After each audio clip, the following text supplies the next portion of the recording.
Berikan senyuman yang terbaik untuk orang di kiri kanan kita. Haleluya. Puji Tuhan untuk kebersamaan kita pada pagi hari ini. Saya minta maaf terlebih dahulu karena 3 minggu saya tidak ada di sini. Ada sudah yang cari-cari, ada sudah yang rindu-rindu kan? Saya sebenarnya yang rindu ya untuk kembali di sini dan bersama dengan jemaat Tuhan. Ada komitmen traveling di dalam for the last 3 weeks dan minta maaf untuk ketidakadaan kami ya. Jadi puji Tuhan karena Tuhan itu baik untuk kita semua. Haleluya. Jadi hari ini dan saya akan teruskan dengan siri khotbah tentang community yang baik dan yang indah. Kita belajar untuk hidup dalam community dan tidak ada orang yang diciptakan untuk hidup sendiri, kan? Jadi kadang-kadang kita perlu diingatkan bahwa kita hidup berkomuniti. Kita exist, kita wujud oleh karena community, ya. Jadi pada hari ini saya akan teruskan dengan siri khotbah ini tentang community pendamai ataupun the reconciling community, ya. Community yang mengamalkan hidup saling mengampuni di antara sama lain. Mari kita siapkan hati kita. Let's come to the Lord and prepare our hearts to receive His word. Father, we thank you. Kami bersyukur karena Engkau terlebih dahulu mengasihi kami. Engkau telah mengampuni kami. Walaupun kami jauh jatuh dalam dosa, tapi oleh karena kasih, kemurahan, belas kasihan Tuhan, Kau telah memilih untuk mengampuni kami. Itu sebabnya kami ada hari ini. Hidup oleh karena kasih-Mu ya Tuhan. Berbicaralah kepada kami lewat firman-Mu, dan kami siap mendengar dan kami siap menerima benih firman-Mu seperti tanah yang baik yang menerima benih firman Tuhan. Siap ditegur, siap dikoreksi, siap diperingatkan, siap untuk bertindak sesuai dengan kebenaran firman-Mu. Terima kasih Bapa. Berbicaralah, kami siap mendengar. Dalam nama Tuhan Yesus kami berdoa. Amin. Nah, hari ini kita akan berbicara tentang community pendamai. Ide besar ataupun the big idea yang saya ingin kongsikan hari ini adalah tentang ini ya, yaitu mengetahui bahwa kita sudah diampuni. Membawa kepada kesembuhan dan pengampunan. Amin. Kalau dalam bahasa Inggrisnya, knowing we have been forgiven leads to healing and forgiveness. Sangat penting sebagai orang Kristen, sebagai orang percaya. Kita harus tahu, kita harus sadar, kita harus diperingatkan bahwa kita sudah diampuni oleh Tuhan. Karena kenyataan ini, kebenaran ini sangat penting. Karena kalau kita tidak mengerti akan hal ini, satu hal yang akan terjadi adalah kita menjadi orang yang susah mengampuni.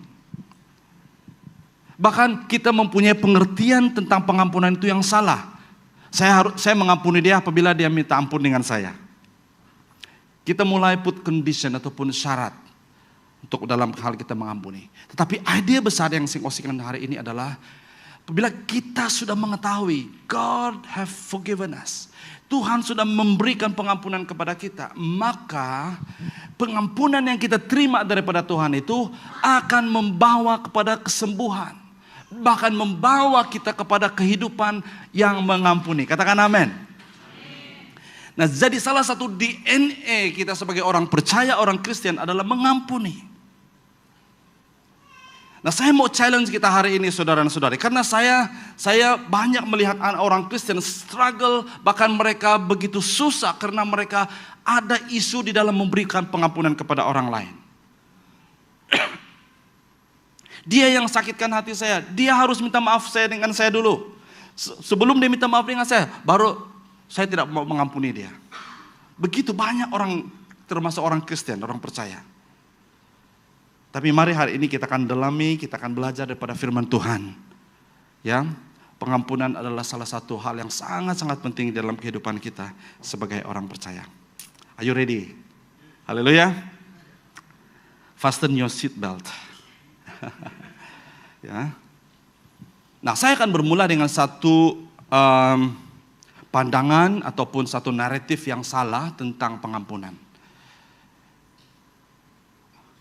Pandangan yang salah mengenai pengampunan adalah seperti ini. Kita hanya akan diampuni dan sembuh bila kita mengampuni. Are you with me? Boleh tahu perbezaan dia? It's a reverse. Ya. Only when we forgive will be forgiven and healed. Oke, kalau masih confused tidak apa, kita akan lihat firman Tuhannya lagi ya. Boleh tangkap setakat ini? Idea besar tadi adalah kita perlu mengetahui, we have to know that we are forgiven by God. Berarti Tuhan sudah deposited di dalam diri kita pengampunan. Berarti kita ada kredit, kita sudah ada sesuatu, kita sudah ada modal untuk mengampuni orang lain. Ya, tapi naratif yang selalu orang pikir adalah kita hanya mengampuni orang apabila kita sudah diampuni. Kita hanya akan diampuni apabila kita beri pengampunan. Oke? Boleh paham setakat ini? Kalau tidak paham tidak apa, kita akan teruskan. It's not so much what I want to say, but it's what the word God is saying. Ya, dan setelah saya meneliti ini ada satu cerita yang Tuhan Yesus sendiri ajar kepada kita tentang hal pengampunan.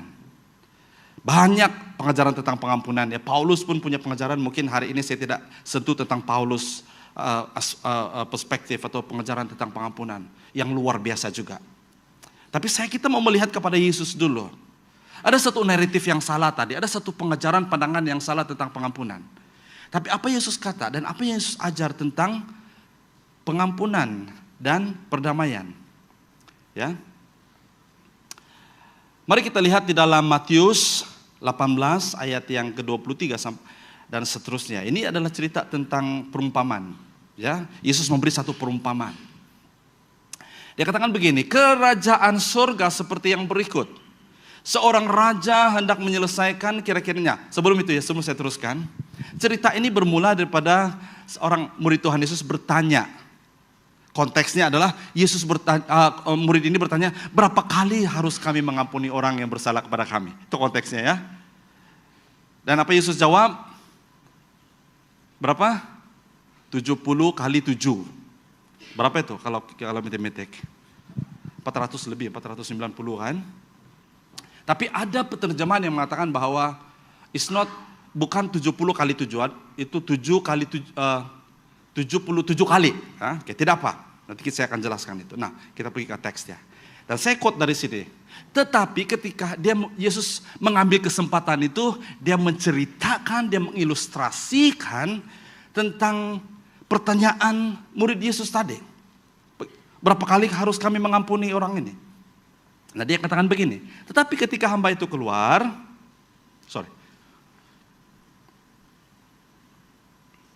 ayat yang ke-28, ketika hamba itu keluar, dia kerajaan sorga seperti yang berikut. Seorang raja hendak menyelesaikan kira-kiranya dengan hambanya, para hambanya, ataupun kepada pegawainya, ini raja ya. Jadi raja dia deal dengan pegawai, bukan dengan hamba-hamba ya. Pegawai itu yang deal dengan hamba-hamba yang abdi yang lain ya. Jadi konteksnya adalah dengan para pegawainya. Salah seorang hambanya yang berhutang sebanyak 10.000 talenta dibawa menghadapnya. Jadi obviously bukan hamba ya. Jadi kalau hamba mana mungkin dia boleh berhutang sebanyak mungkin kan. Jadi ini mungkin pegawai tinggi kerajaan yang bekerja dengan raja pada waktu itu. Jadi itu hamba itu ataupun pegawai itu tidak dapat menjelaskan hutangnya. Ya.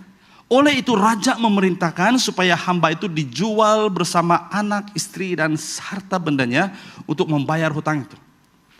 Jadi peraturan waktu itu hukumnya adalah mereka dijual, ya. Dijual dan bukan saja orang yang berhutang itu, istri, anak, seluruh keluarga dan harta bendanya untuk ya dijual. Kalau kamu pernah nampak cerita tentang Ramli, ada cerita itu kan, terus tuh di bel itu kan, jadi Ramli di depan ya dijual. Jadi itu adalah konteksnya pada waktu itu. Jadi orang yang berhutang boleh dijual untuk menebus hutangnya. Nah, ayat yang ke-26, hamba itu menyembah dan merayu. Dia berlutut dan menangis di hadapan raja itu. Dia katakan, bersabarlah denganku, aku akan menjelaskan hutang itu. Jadi raja itu merasa kasihan kepadanya, lalu menghapuskan segala hutangnya dan membebaskannya. Tetapi ketika hamba itu keluar, dia menemui seorang hamba lain yang berhutang 100 keping uang dinari kepadanya. Dia menangkap dan hendak mencekik rakannya itu sambil berkata, bayar semua hutangmu. Rakan itu menyembah dan merayu, bersabarlah denganku, aku akan menjelaskan hutangku. Tetapi hamba itu tidak mempedulikan rayuan rakannya, malah dia memerintah supaya rakannya dipenjarakan sehingga menjelaskan hutangnya. Hamba-hamba lain dalam ayat yang seterusnya, ada hamba-hamba lain berduka cita melihatnya lalu mengadu hal itu kepada raja. Raja pun memanggil hamba yang tidak berhati perut itu, lalu berkata, sungguh kejam perbuatanmu. Aku telah menghapuskan segala hutangmu karena kamu merayu supaya aku mengampunimu. Bukankah sepatutnya kamu mengasihi rakanmu sebagaimana aku mengasihimu? Dengan murkanya Allah memerintahkan supaya hamba yang tidak berperi kemanusiaan itu dipenjarakan dan dihukum sehingga semua hutangnya dibayar. Begitulah Bapakku yang di surga akan memperlakukan setiap orang daripadamu yang tidak mengampuni saudaranya dengan ikhlas. Ini ada satu cerita ataupun satu ilustrasi perumpamaan ataupun ibarat yang disampaikan oleh Tuhan Yesus. Salah satu one of the best ilustrasi saya rasa untuk menjelaskan kepada kita tentang beberapa hal yang berkait rapat dengan pengampunan. Nah, kita lihat kembali ayat ini ya. Kalau kita lihat 1 talenta itu sama dengan 6.000 dinari. Satu perbedaan yang begitu luas, it's like heaven and earth, ya.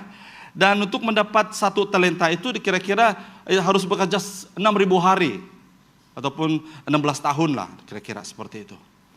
Itu 1 talenta ya. Tapi tadi orang itu pegawai itu berhutang berapa? 10.000 talenta. 1.000 talenta kalau di convert mungkin hari ini kalau USD mungkin lebih kurang 3.4 billion. Kalau dikonvert di ringgit Malaysia berapa ya? Lebih kurang 15 ataupun 16 billion. Billion ya, bukan million. Billion. It's a huge lot of money. Kenapa Tuhan menggunakan satu jumlah yang begitu besar? Nanti kita akan belajar. Tuhan sebenarnya ingin membuat satu kontras yang begitu besar. Obviously kita tahu bahwa orang ini tidak mampu untuk membayar. Nah ceritanya adalah pegawainya ini, salah satu pegawainya ini berhutang kepada raja. Dan hutangnya berapa? 10.000 talenta. Berarti saudara, orang yang berhutang kepada raja itu sudah tidak mampu untuk membayar hutang. Jadi raja sudah sampai due ya, jadi raja datang menuntut. Dan dia berkata dan merayu, firman Tuhan berkata dia menyembah. Mungkin sudah mukanya sampai di tanah. Dia menyembah dan merayu. Bersabarlah denganku, aku akan menjelaskan hutang itu.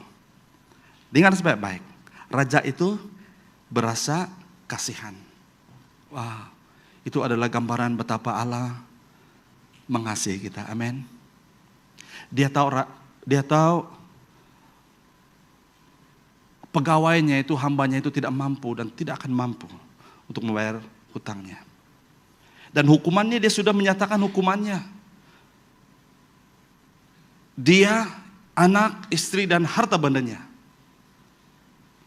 ya, dijual untuk melunaskan hutangnya.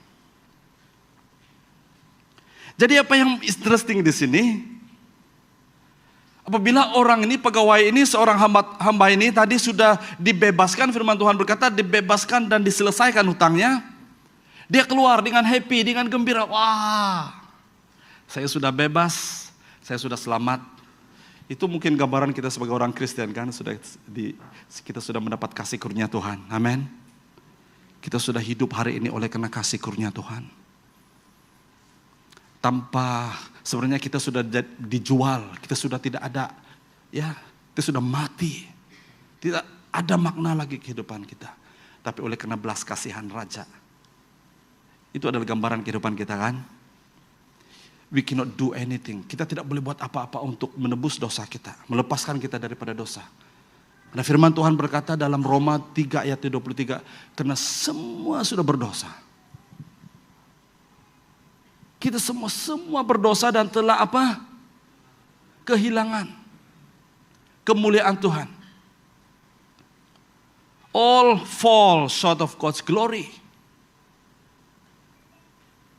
Jadi dalam ayat yang ke-23, ke-24 itu berkata bahwa dengan kasih karunia Tuhan, dengan kemurahannya, dengan His grace, by His grace, kita diperbenarkan. We are made righteous before God. Dan kita ditebus, kata firman Tuhan dalam ayat yang sama, Roma 3:24. Ya, kita ditebus dengan darah Tuhan Yesus. Itulah gambaran. Nah, cerita yang kedua. Orang yang sudah diselamatkan tadi, orang yang sudah dibebaskan tadi, orang yang sudah dilunaskan, sudah mendapat belas kasihan Tuhan itu, dia keluar.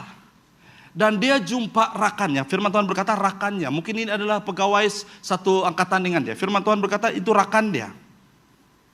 Dia menemui seorang hamba lain yang berhutang 100 keping uang dinari kepadanya. Apa yang dia buat? Dia tangkap dia. Dia cekik, dia tangkap, dia mungkin dia cekik, sudah pegang di leher dia begitu, mungkin dia sudah kasih naik dari atas dinding, ya di atas wall sudah. Bayar utang saya. Itulah kira-kira seperti itu ya. Boleh gunakan imajinasi kamu. Bayar utang kamu.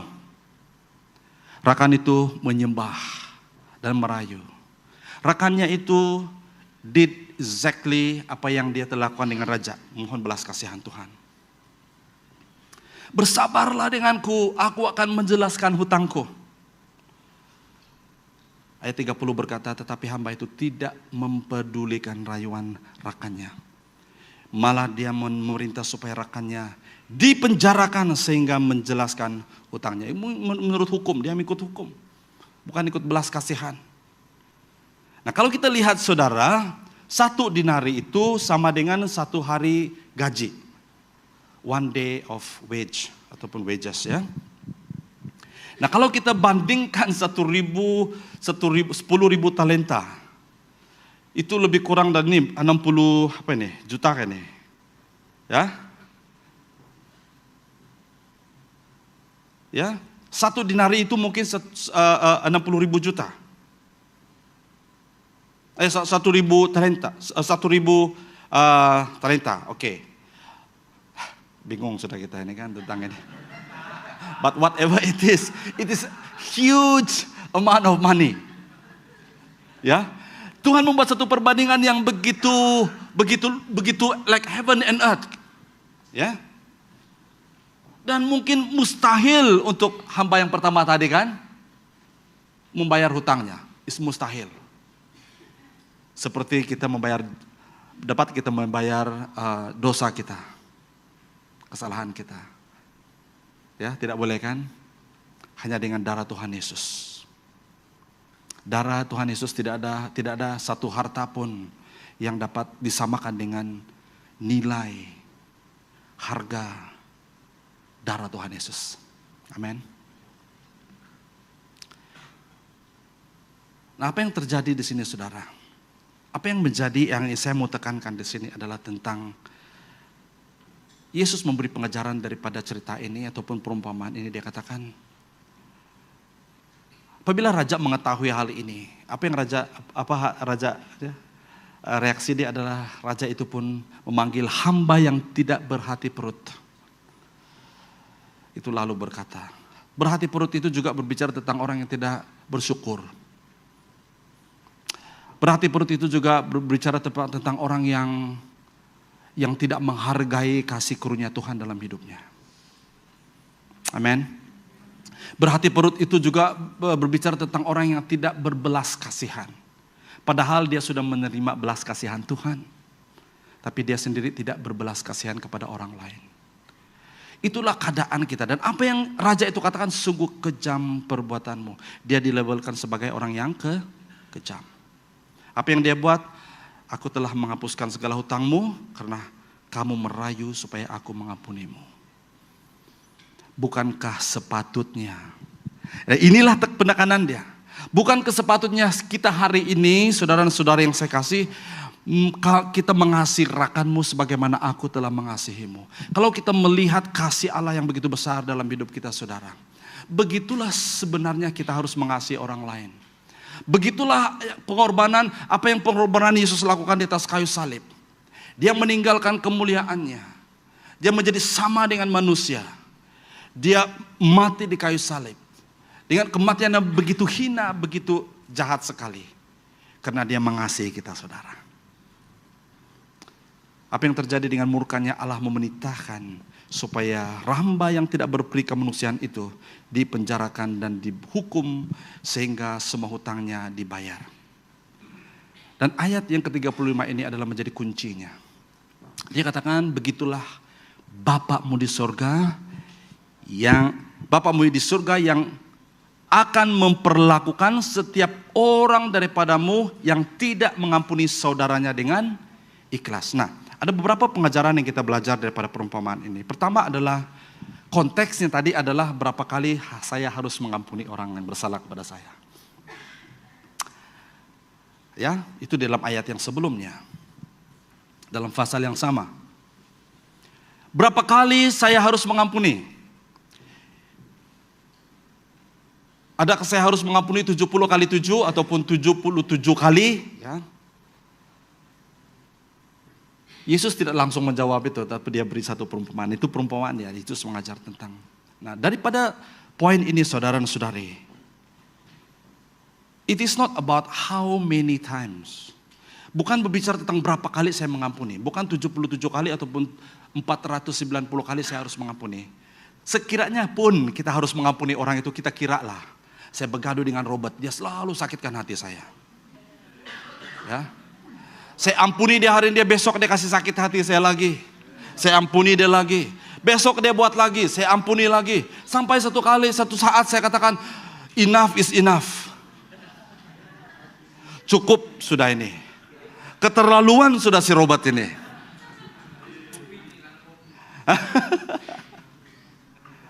Dia belanja latte pun sudah tidak boleh, sudah tebus kesalahan dia ini. Kamu tahu apa yang terjadi sebenarnya? When the same person repeatedly, ataupun biarlah walaupun seorang yang sama sering dan selalu melakukan menyakitkan hati kita, dan apabila kita terus mengampuni dia 1 kali, 2 kali, 3 kali, 4 kali, 7 kali, 10 kali. Saya rasa dalam 10 kali itu, you know what happened to you? Mengampuni itu sudah menjadi gaya hidup kita. Haleluya. Beri tepuk tangan untuk Tuhan. Apatah lagi sampai 77 kali ataupun sampai 490 kali. Kita tidak pernah mengirakan. Hari ini saya mengampuni dia 2-3 kali. Kadang-kadang saya tidak setuju dengan peribahasa yang mengatakan begini. Ada ubi, ada batas. Ada hari kau kena balas. Kadang-kadang saya tidak setuju itu, tidak rohani itu ya. Ada juga yang berkata, pastor saya punya kesabaran ini ada limit tau. 1 kali dia buat, oke. 2 kali dia buat, oke. 3 kali dia buat, Itu bukan Alkitab biasa, saudara. Firman Tuhan berkata berapa kali? Yesus tidak menjawab berapa kali ya. Tapi dia katakan, mengampuni. Haleluya saudara. Coba kita bayangkan di hidup kita, berapa kali kita sudah menyakitkan hati Tuhan. Berapa kali kita sudah berdosa di hadapan Tuhan. How many times, berapa kali kita sudah melanggar firman Tuhan. Kalau saudara, saya sudah tidak tahu berapa miliar kali saya. Tapi oleh karena belas kasihan Tuhan yang luar biasa saudara. Kalau konteks suami dan istri pula, saya tidak tahu kamu saudara. Saya dengan istri saya lah, boleh. Saya tidak tahu berapa kali saya sudah menyakitkan hati dia. Tapi saya pun tidak tahu berapa kali sudah dia menyakitkan hati saya. Kamu tahu siapa yang paling banyak? Saya.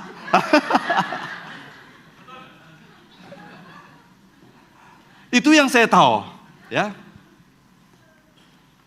Saya tidak boleh kira sudah. Tapi the good news is this.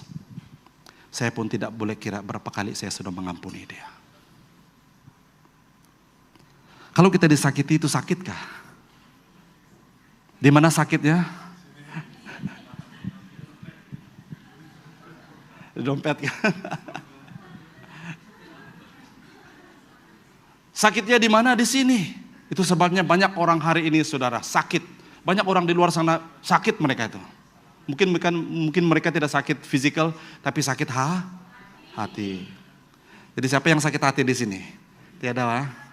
Kalau ada yang sakit hati nanti kita doakan ya, kita sama-sama datang kepada Tuhan. Karena sakit hatimu, selalunya sakit hati kita itu karena kita tidak memilih untuk mengampuni. Amin. Sikit-sikit kita akan jadi sakit hati. Kamu pernah jumpa ke orang seperti itu? Sikit-sikit sakit hati, sikit-sikit sakit hati. Tengok ini tidak betul, ini tidak betul. Cuaca panas lagi, ekon ini masalah. Sakit hati dengan ekon. 3 minggu yang lalu saya berkhotbah di KK. Itu gedung besar. Mula-mula masuk, wah. Setelah ramai orang datang, wah ikonnya tidak sejuk. Perlu saya seperti air terjun. Sampai sapu tangan saya pegang begini. Saya begini. Ya. Tapi saya tidak komplain. Saya tidak sakit hati dengan jemaat. Ya. Nah saudara dan saudari, kalau kita sudah belajar mengampuni 10 kali, 20 kali, tidak sampai 50 kali, tidak sampai lagi 100, itu sudah menjadi gaya hidup kita saudara. You know what? Apabila mengampuni itu menjadi gaya hidup kita, kita sudah mengenal apa itu arti belas kasihan Tuhan. Amin saudara. Selagi kita belum mengampuni orang, kita tidak belajar mengampuni orang saudara, kita belum lagi mengenal dan mengerti belas kasihan Tuhan dalam kehidupan kita. Lihat poin yang kedua adalah belas kasihan Tuhan. Tuhan sengaja menggunakan satu perbezaan yang like heaven and earth. 1000 talenta dengan berapa? Berapa dinari? 100 dinari. 1 dinari kata. 10 dinari. Itu adalah satu perlawanan, itu adalah macam dinari itu dengan talenta itu satu perbezaan yang besar. Kalau dinari itu mungkin boleh dibayar kan. Kira-kira dinari itu, 1 dinari itu mungkin kira-kira dalam beberapa bulan gaji lah. Kalau hari ini lah mungkin 3-4 bulan gaji mungkin lah kalau kita samakan seperti itu. Tapi 10.000 talenta itu tidak tahu berapa ribu tahun. Ada yang katakan ada 600 tahun kita bekerja. Bolehkah? Tidak sampai kita hidup seperti itu kan? Dikatakan dalam 3,4 lebih billion USD. Kalau convert Malaysia lagi, wah. Bolehkah? Satu perbezaan yang begitu besar. Tentang belas kasihan Tuhan. Nah, mungkin kita katakan pastor itu Tuhan, dia ada belas kasihan, dia boleh mengampuni kita. No. Wait a minute. Tuhan memberikan belas kasihannya kepada kita. Ya. Berarti saudara, kita memiliki belas kasihannya Tuhan. Berarti kita boleh mengampuni orang, kita boleh memiliki belas kasihan yang sama yang Tuhan berikan kepada kita. Kalau tidak saudara, maka kematian Tuhan di kayu salib itu menjadi sia-sia. Amin. Jadi tidak ada alasan untuk saya dan Anda, ke orang yang percaya yang sudah ditebus oleh Tuhan, kita katakan, saya tidak boleh mengampuni dia. Begitu besar kesalahan dia, begitu sakit saya tidak lakukannya. Saya begitu kecewa dengan dia. Dan saya menunggu waktu dia datang kepada saya dan minta maaf dengan saya. Baru saya mau mengampuni dia. You are missing something so big dalam kehidupan kita saudara. Amin. Ada yang mengatakan bahwa mengampuni itu seperti seperti mengharapkan orang itu mati, ya, seperti racun, memberikan orang racun. Tidak mengampuni itu adalah seperti memberi orang itu racun. Padahal tidak seperti ini saudara. orang itu sendiri yang keracunan, bahkan yang mati karena tidak mengampuni. Well, itu logik juga, tapi itu bukan Alkitabiah. Ya. Karena kehidupan yang Tuhan berikan kepada kita, DNA yang Tuhan berikan kepada kita adalah memberi. Hidup adalah memberi. Katakan bersama saya, memberi. Jadi kalau perkataan forgive itu ada perkataan give di situ ya. Hidup ini adalah memberi. Dan memberi itu adalah decision. Memberi itu adalah satu keputusan. Saudara, saya tidak tahu apa kekecewaan Anda, sakit hati Anda hari ini. Mari kita belajar hari ini datang kepada Tuhan. Yes Lord. Kita mau melepaskan pengampunan. Karena apa saudara? Poin yang ketiga adalah karena ada akibat kalau tidak mengampuni. Ini yang dahsyat. Ini yang mengerikan, ini yang menakutkan. Akibat tidak mengampuni apa saudara? Firman Tuhan berkata, Allah murka, kemurkaan Allah turun ke atas kita. Wow. Ini yang menakutkan. Kalau Tuhan murka ke atas kita saudara, ini luar biasa. Tidak ada harapan lagi. Jadi betapa pentingnya kita mengambil one step. Untuk belajar untuk mengampuni. Mungkin hari ini susah kita mau mengampuni saudara. Tapi apabila kita belajar, yes Lord, I know it is hard, it is difficult. But I know it is the word of God. Ya, dan kita mulai mengambil langkah untuk mengampuni. Amin. Paulus katakan ini saudara, dan saya suka ayat ini ya. Dalam 2 Korintus. Sebagai aplikasi dalam kehidupan kita hari ini ya. Dia katakan begini dalam 2 Korintus 5 ayat yang 18-19. Semuanya datang daripada Allah. Yang telah mendamaikan kita dengan dirinya. Kenapa mengampuni itu possible? Karena pertama Yesus telah mendamaikan kita. Ya, mendamaikan diri kita dengan Kristus. Apa yang terjadi kemudian setelah kita berdamai dengan Kristus, kita berdamai dengan Tuhan, kita apa yang diamanahkan kepada kita? Dia katakan dia mengamanahkan kita kepada kami tugas mulia untuk mengusahakan apa? Pelayanan perdamaian. Dalam Kristus Allah telah mendamaikan isi dunia ini dengan dirinya dan tidak lagi memperhitungkan kesalahan-kesalahan mereka. Berita perdamaian itu telah diamanahkan kepada siapa saudara? Kepada siapa? Kepada United Nation? Kepada PBB? Kepada jabatan perdamaian? No. Politician tidak dapat mendamaikan. Ya, earthly king tidak boleh mendamaikan. Bahkan PBB pun, United Nation pun tidak boleh mendamaikan negara yang bertelingkah, yang berkrisis. Betul? Siapa yang membawa perdamaian ini? Yesus, that's number one. Dan dia memberikan apa? Yesus mengamanahkan pelayanan perdamaian itu kepada siapa? Kepada saya. Katakan saya. Jadi kita mampu berdamai dengan orang, kita mampu untuk memberi perdamaian kepada orang. Karena itu DNA kita. Nah, implikasinya adalah seperti ini. Kalau kita menjadi orang yang susah memberi perdamaian ataupun memberi ampun kepada orang lain ataupun susah mau berdamai dengan orang, there is something very big question mark dalam kehidupan kekristenan kita. Artinya saudara, saya boleh katakan seperti ini, kita belum benar-benar mengalami kasih karunia Tuhan dalam kehidupan kita. Kalau Anda sulit mengampuni orang lain. Amin saudara. Karena realiti kehidupan kita adalah kita akan ada geselan. Kita ada friction. Kita ada misunderstanding. Anytime. Sedangkan kamu ada misunderstanding dengan lidah kamu sendiri. Siapa pernah tergigit lidahnya sendiri? Pernah kan? Semua pernah kan? Siapa sayang lidahnya? Kita sayang lidah kita. Tapi kenapa kadang-kadang kita tergigit lidah kita? Waktu makan sedap-sedap, aduh. Begitulah bayangan hidup kita saudara. Kadang-kadang kita tidak mau konflik kan? Siapa mau konflik? I don't want konflik. But somehow konflik itu adalah part and parcel. Sebagian daripada kehidupan kita yang kita harus. Nah, if you don't know how to handle konflik dalam kehidupan kita, itu dengan cara belajar untuk mengampuni saudara. Konflik kecil itu boleh menjadi isu yang besar dalam kehidupan kita. Dan isu besar itu boleh menghancurkan kehidupan kita. Amin. Jadi mari hari ini saudara kita mau menjadi community yang belajar mengampuni. Yang belajar dan mau berdamai dengan orang yang mungkin tidak mau berdamai dengan kita. It's okay, itu hal dia. Tapi saya mau memberi damai. Saya mau mengasihi, yaitu dengan cara memberi pengampunan kepada orang itu. Ada orang bertanya saya, Pastor, bagaimana mungkin saya dapat mengampuni orang yang sudah, dia menyakitkan hati saya, tapi dia sudah pergi. Dia sudah mungkin pergi, dia sudah meninggal, ataupun dia sudah, tapi saya masih sakit hati dengan dia. Bagaimana, Pastor? Saya tidak ada kesempatan untuk berjumpa dengan orang itu dan bermaaf dengan dia. Saya katakan, yes, pengampunan itu adalah kuasa Tuhan. Karena pengampunan itu adalah untuk diri kita.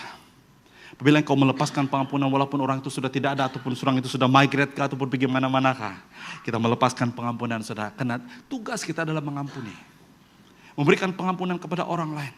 Dan mengampuni itu saudara bukanlah karena apabila dia mengaku bersalah kepada kita baru kita mengampuni dia. Kalau itulah syarat kita baru kita memberi pengampunan kepada orang lain, berarti kita tidak ada perbezaannya dengan orang luar yang sana yang belum percaya kepada Yesus, yang belum menerima kasih karunia Tuhan, yang belum mengambil perjamuan kudus bersama dengan umat-umat Tuhan, yang belum mengalami kebaikan Tuhan dalam kehidupannya. Dan itu adalah kita tidak ada perbezaan dengan orang-orang seperti itu. Tapi mari kita menjadi orang yang berbeza, menjadi orang yang mudah mengampuni, saudara. Amin. Haleluya. Ada beberapa respon ataupun penerapan yang saya ingin kongsikan di sini melalui Paulus. Dalam Kolose 3 ayat yang ke-13 berkata, bersabarlah terhadap satu yang lain. Paulus dissect ataupun dia memperkecilkan, dia menguraikan itu lebih dalam lagi. Dia katakan mengampuni itu saudara, itu adalah harus ada nilai-nilai kesabaran. Ya, kadang-kadang kita tidak sabar dengan harus sama yang lain kan. Kadang-kadang kita geram dengan orang ini kan, saya geram dengan ini. Kadang-kadang saya geram dengan istri saya. Kadang-kadang dia geram dengan saya juga. Betul kan? Kadang-kadang kita geram dengan anak-anak kita kan. Kadang-kadang kita geram dengan orang yang berada di sekeliling kita. Karena budaya kita, karena latar belakang kita, ekspektasi kita tidak sama. Ya. Tapi firman Tuhan mengingatkan kita hari ini, bersabarlah terhadap satu yang lain, bersabarlah. Dan dia katakan maafilah. Ya, mari kita menjadi community yang berebut-rebut duluan siapa memberi maaf. Haleluya, kalau itu yang terjadi saudara, haleluya, luar biasa. Dalam keluarga kita bina satu keluarga, satu nilai, satu budaya, bukan salah, bukan karena siapa betul, siapa salah, dia harus minta maaf, tidak, minta maaf. Saya sudah kongsikan itu kepada kamu kan. Saya lakukan itu dengan keluarga saya. Ya. Kadang-kadang saya rasa, istri saya harus minta maaf dengan saya dulu. Karena saya tahu, begitu clear saya katakan, dia yang salah. Iblis ini pandai ya. Dia buat saya begitu yakin, dia salah. Saya tunggu dia minta maaf dengan saya. Ya. Tapi dia pun berpikir sedemikian juga. Dia begitu clear dan yakin saya yang salah, saya harus minta maaf dengan dia. Tapi saya belajar satu hal saudara. We want to shame the devil, right? Saya tidak kisah, saya salah, saya betul, dia salah. Saya minta maaf dulu. And you know what? Apabila saya aplikasikan itu dalam hidup saya, saudara, dalam keluarga, dalam marriage saya. The moment I say I'm sorry darling. Wah, belum lagi habis saya, link itu belum lagi. Dia sudah menangis. Sebenarnya saya minta maaf. Wah, jadi saya begitu. Ini rahasia ya, yang berkawin ini ya. Ya, amin. Haleluya. Minta maaf dulu. Karena saya tahu ada, bukan magic lah, tapi ada kuasa ya. Waktu kita memberikan pengampunan. Seperti surga terbuka lah. Ya, kuasa Tuhan itu mengalir. Kasih Tuhan itu mengalir. Karena Yesus menunjukkan kasihnya kepada kita dengan mengampuni kita. Amin, saudara. Jika seseorang ada sesuatu aduan terhadap yang lain, sebagaimana Tuhan telah mengampuni kita. Nah, Paulus paham ini tentang cerita Yesus ini, tentang perumpamaan Tuhan Yesus. Sebagaimana raja itu sudah mengampuni kita, sebagaimana raja itu yang mengampuni hambanya yang tidak mampu membayar hutangnya, yang berbilion-bilion itu, ya. Demikianlah kamu harus mengampuni siapa? Sesama sendiri. Satu ayat lagi yang saya quote di sini dalam Efesus 4, ayat yang ke-32. Dan berbelas kasihanlah satu sama lain. Tadi bersabarlah, kita harus sabar, ya. Yang kedua di sini adalah berbelas kasihanlah satu sama yang lain. Bersikap baik, saling memaafkan, sebagaimana Allah telah mengampunimu dalam Kristus Yesus. Saudara-saudari yang saya kasih, Paulus juga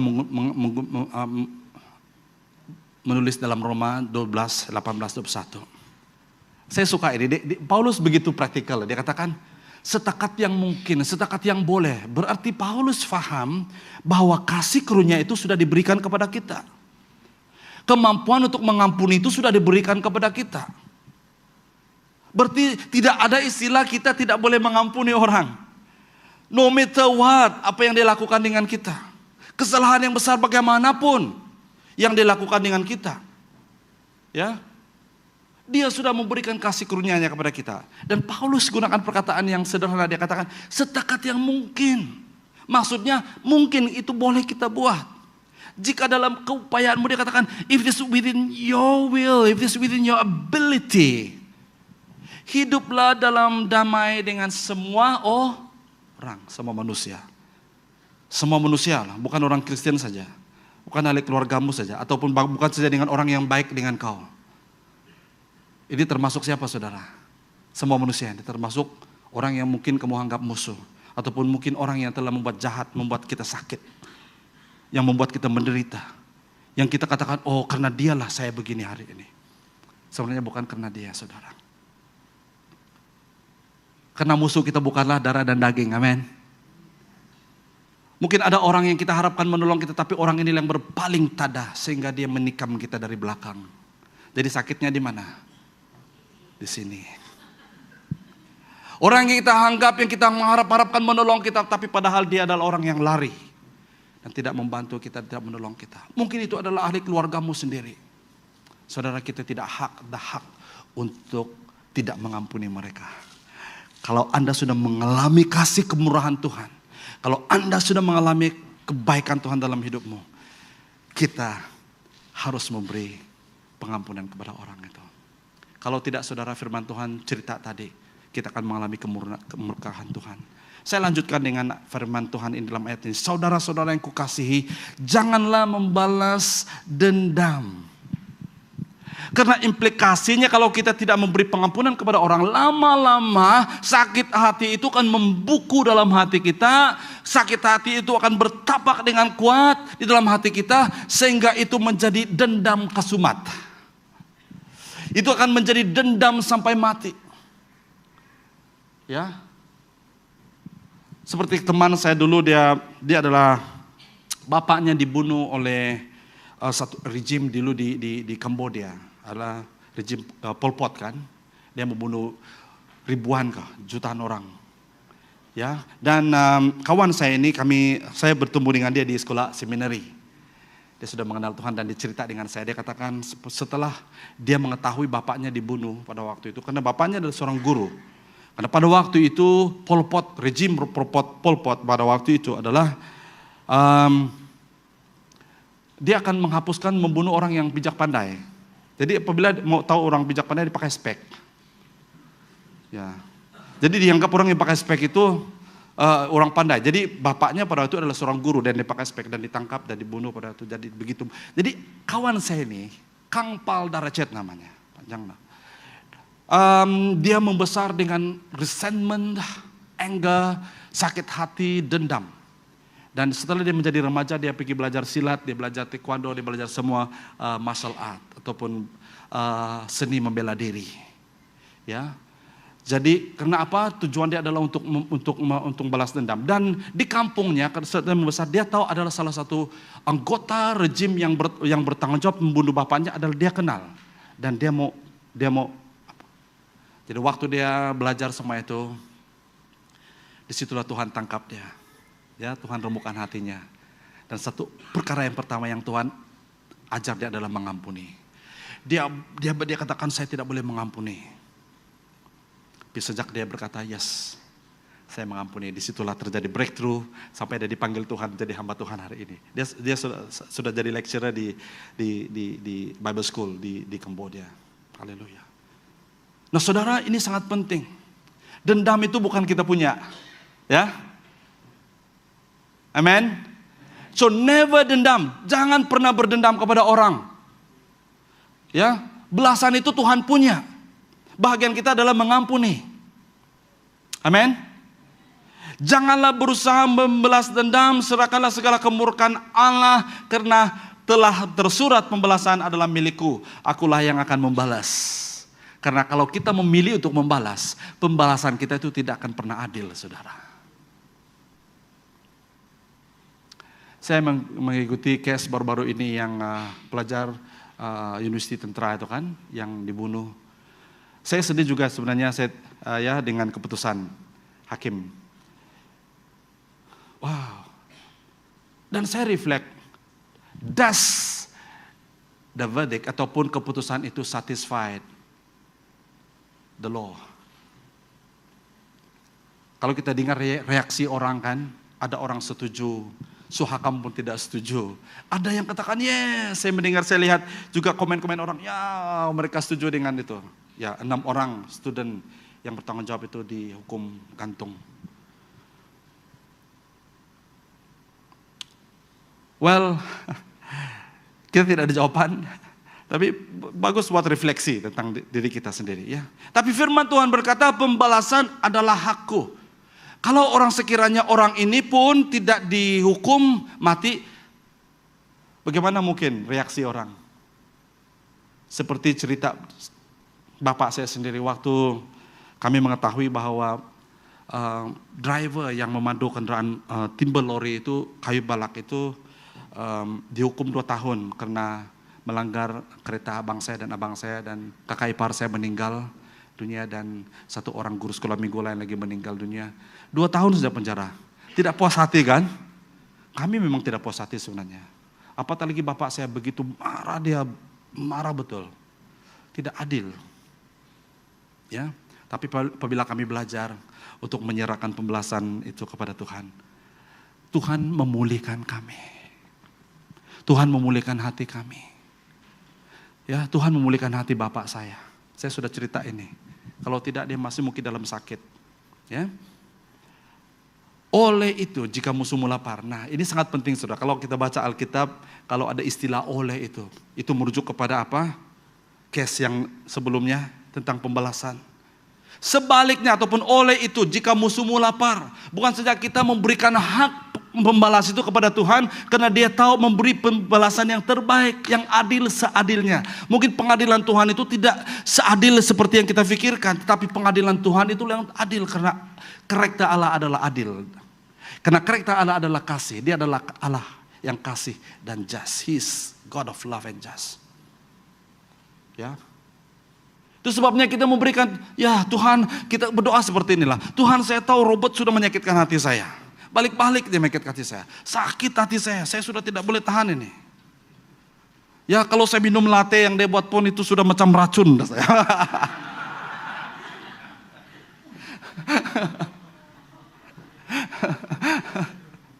Ya.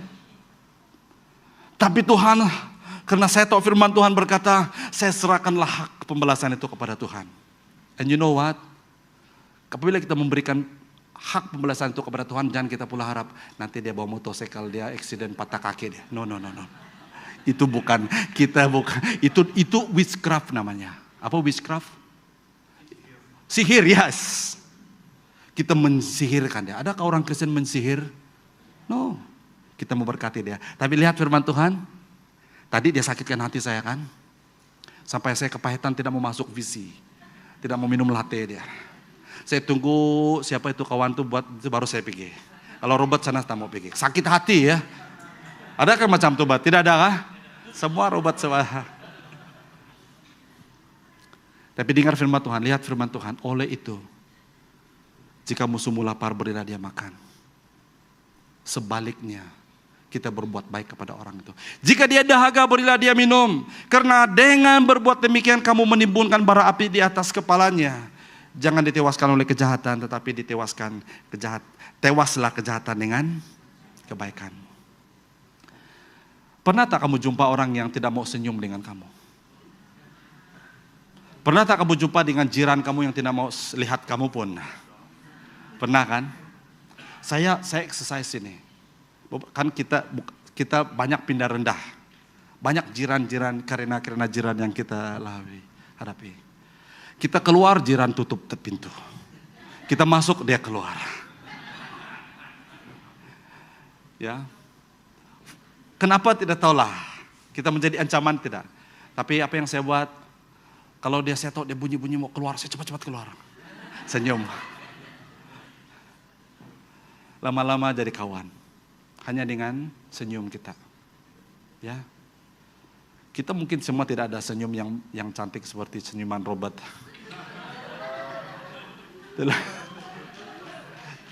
Tapi senyum itu seperti ada satu yang luar biasa kan. Tapi kalau senyum yang dari hati, maksudnya saya di sini adalah yang dari hati jujur kita buat. Ya. Kita mau membalas kejahatan dengan kebaikan. Itu akan menjadi sesuatu yang luar biasa. Kesimpulannya, kembali kepada big idea tadi. Bahwa karena kita telah mengetahui.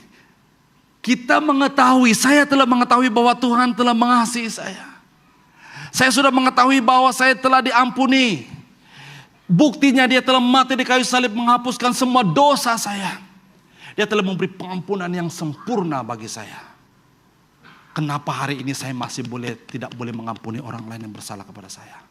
Adakah itu satu hal yang sangat-sangat tidak adil bagi Tuhan?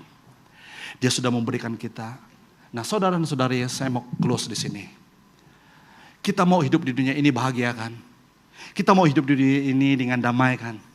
Kita mau hidup di dunia ini dengan menikmati hidup ini, ya. Rahasianya adalah belajar mengampuni, saudara. Amin. Amin, saudara. Mungkin masalahmu hari ini mungkin berkaitan dengan karena engkau tidak mau mengampuni orang. Mungkin masalah penyakitmu hari ini mungkin berkaitan dengan sakit hati yang kau simpan bertahun-tahun. Mungkin masalah rumah tanggamu, masalah yang kau alami mungkin. Kenapa nothing is moving? Kenapa bisnis saya tidak bergerak? Kenapa hidup saya tidak bergerak? Kenapa saya tidak ada? Dulu saya begitu saja dan hari ini pun saya begitu saja. Mungkin saudara itu sangat-sangat berkaitan dengan the unforgiving spirit yang engkau ada. Mungkin itu sangat bergantung kepada hidupmu yang tidak mau mengampuni orang yang bersalah kepadamu. Mari hari ini saudara kita belajar mengampuni. Amin. Mari tunduk kepala kita berdoa. Bapa, kami bersyukur karena kami tahu, pasti kami sadar bahwa kami telah diampuni oleh Bapa kami di sorga. Kami seperti hamba yang berhutang 10.000 talenta yang tidak mampu membayar dan melunaskan hutang yang begitu besar. Kami tidak mau seperti hamba yang sudah dibebaskan, sudah dilunaskan hutangnya, sudah dibebaskan. Kami berkelakuan kepada orang lain, kepada sesama kami, dan kami tidak mau mengampuni mereka dan membebaskan mereka dan melunaskan hutang mereka yang kecil dibandingkan dengan hutang kami kepada Tuhan. Satu pengajaran yang mengingatkan kami sederhana tetapi begitu perlu kami melakukan ini dalam kehidupan kami. Tolong kami Tuhan, karena mengampuni bukan mudah, kami tahu, kami sadar. Mungkin karena ego kami. Mungkin juga karena kami terlalu fokus kepada kesakitan. Kami terlalu fokus kepada kekecewaan. Kami terlalu fokus kepada what has become. Apa yang terjadi dalam kehidupan kami. Tapi kami gagal dan kami gagal fokus kepada kasih, kemurahan, kasih karunia Tuhan dalam kehidupan kami. Mari ajar kami pada hari ini Bapa. Just to forgive. Karena kami tahu kami telah diampuni. dalam sikap berdoa kita, izinkan Roh Kudus menyelami hati kita sekali lagi.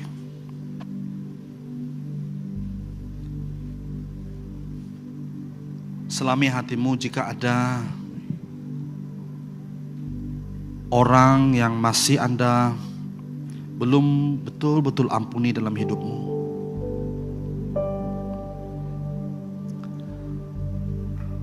Mungkin ada orang yang pribadi yang masih berlegar dalam pikiranmu, yang engkau susah mengampuni dia for whatever reason.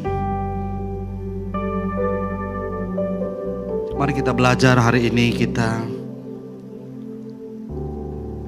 memberikan hak membalas itu kepada Tuhan.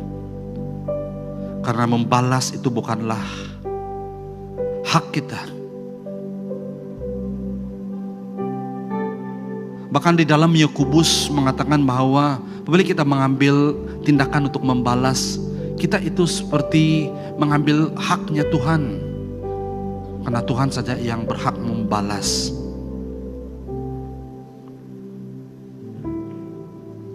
Mari kita berikan hak itu kepada Tuhan.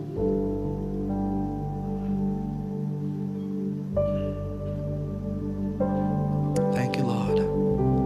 Izinkan Roh Kudus terus berbicara dalam hatimu saat ini. Mungkin dalam 1-2 menit ini kita izinkan Roh Kudus berbicara.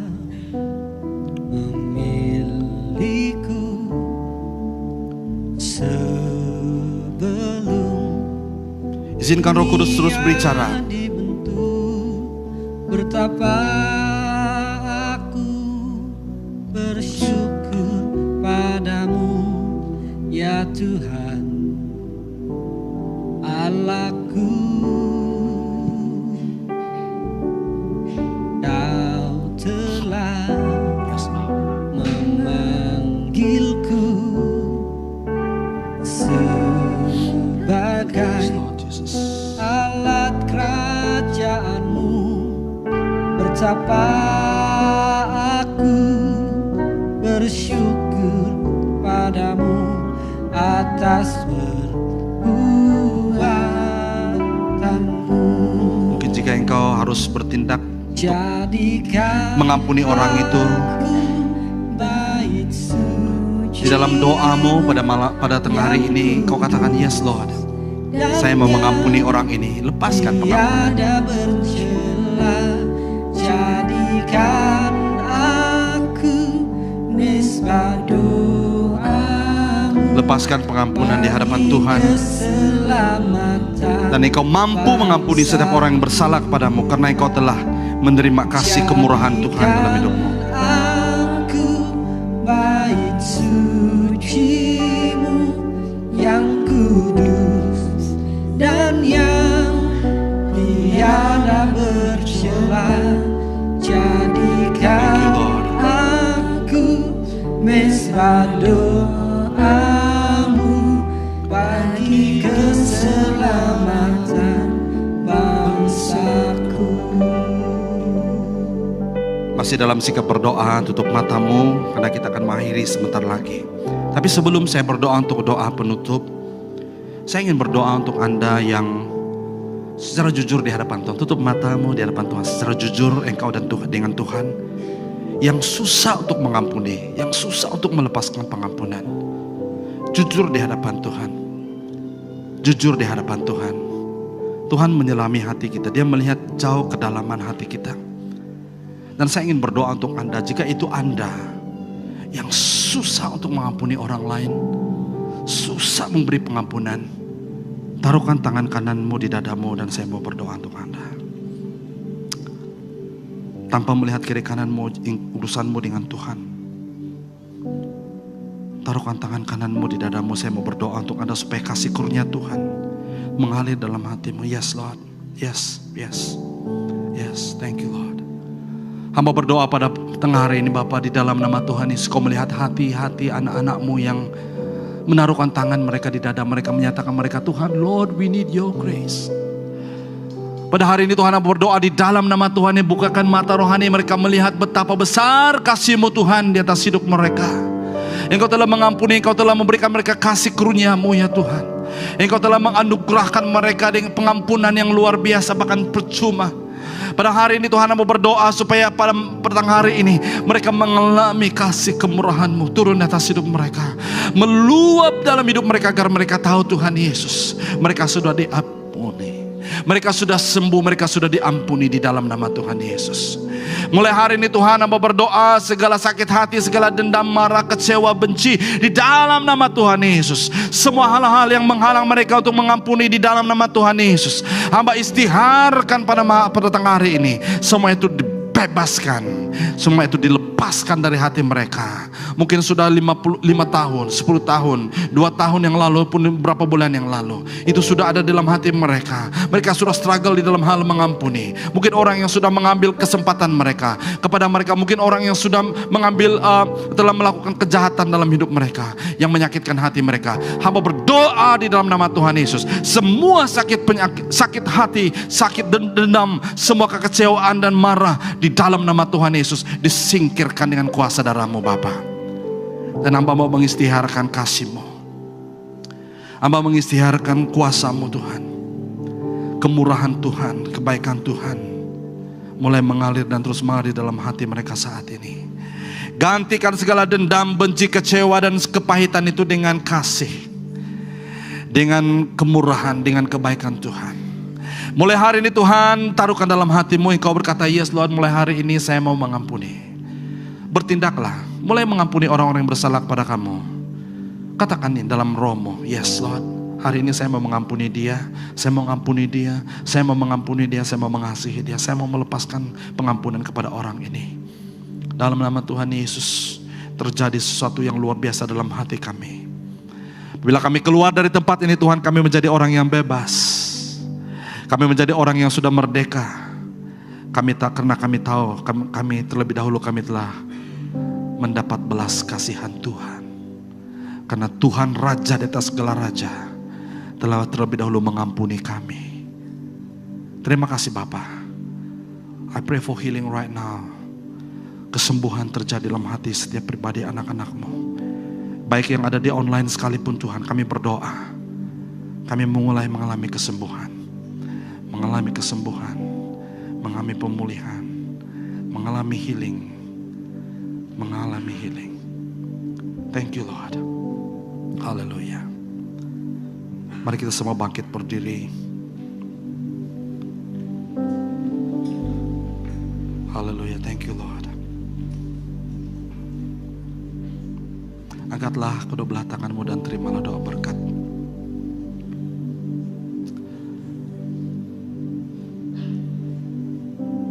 Tuhan Yesus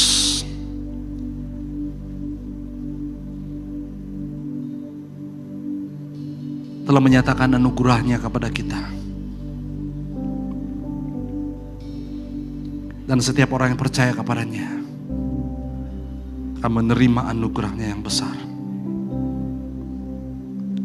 Supaya anugerah itu kita hidup di dalamnya dan kita mengalami anugerah itu, sehingga kita mampu mengampuni orang yang bersalah kepada kami. Dia berkuasa memelihara hatimu supaya kamu tidak tersandung. Dia membawamu ke hadiratnya yang mulia tanpa cacat celah, dan menyempurnakan sukacita yang ada di dalammu. Dialah Allah yang esa, penyelamat kita melalui Yesus Kristus Tuhan kita. Bagi Dialah segala kemuliaan, segala kehormatan, segala keagungan dan kekuasaan, dari dahulu, sekarang, sampai selama-lamanya. Di dalam nama Tuhan Yesus Kristus kami berdoa dan bersyukur. Mari semua anak-anak Tuhan yang percaya dan sudah diberkati Tuhan, mari kita sama-sama katakan amin. Berikan tepuk tangan bagi Tuhan kita yang hidup. Haleluya.